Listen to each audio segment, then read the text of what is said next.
is no-till drill. What we do is, it's got a knife blade up in the front, and then which cuts open the ground, and then this little blade, these little wheels right here, opens up the ground and allows the seed to fall into the hole, and then this wheel comes by and covers it up. Let me open it up. You can see there's, I don't know if you can see it, but there's some seeds like right there that it put it in. But it makes these little holes in the ground. And you can look, and it's dropped some seeds right there, and it drops them all the way down. You can see there's some seed right there. It's not one to focus on it, but it's right in there.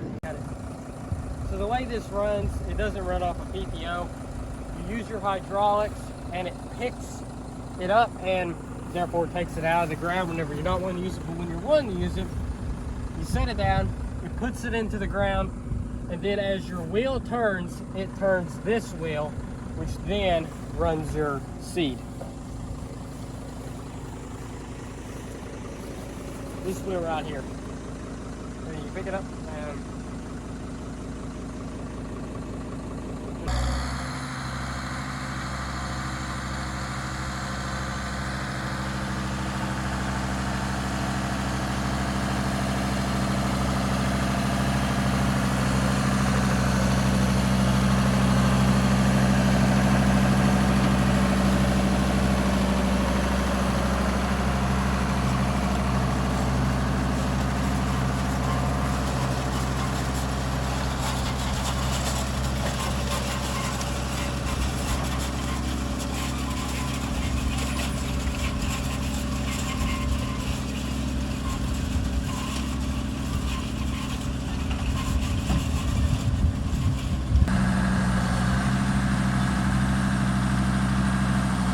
you might wonder why we're planting seeds when there's plenty of forage here.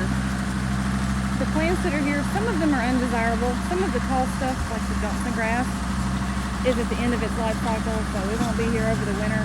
What we're planting is a custom mix, but it has a lot of oats that will grow towards this fall, and then some, oh golly, I've forgotten, other seeds that will grow throughout the winter and early spring to allow some early forage before the full season annual grasses come in, perennial grasses.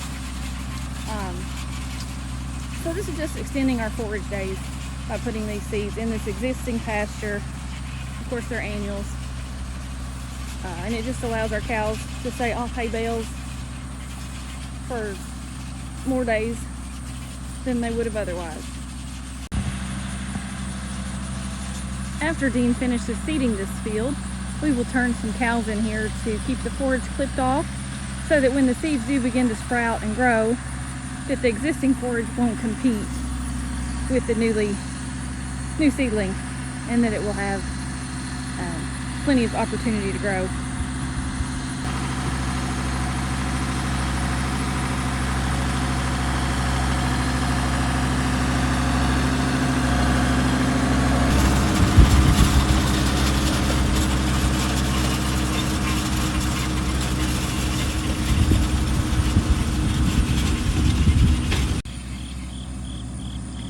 From a tractor operator standpoint, having this much forage on the field may be a little more helpful because he will be able to see a little bit easier where he's traveled.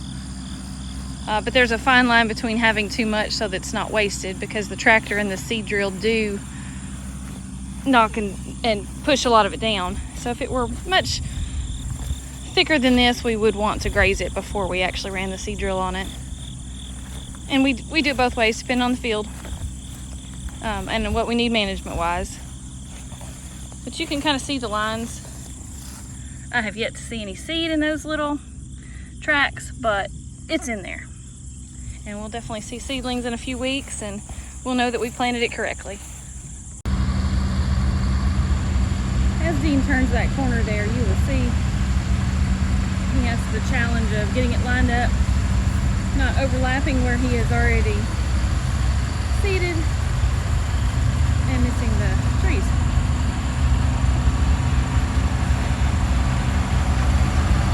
The Dean is actually really proficient at driving this tractor. He's probably seen it more than any of the rest of us. But there's a fine line between getting it lined up, not missing any, and not overlapping too much.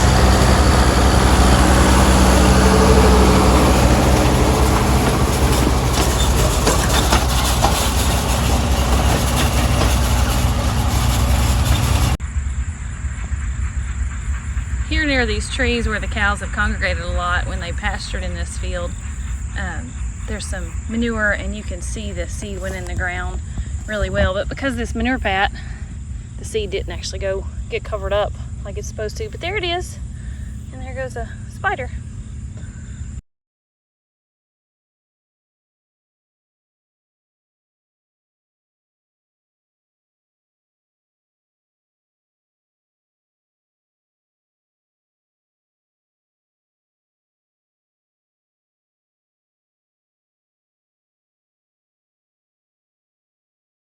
So I just finished seeding all these field area and stuff. Cows are out here grazing. Yeah.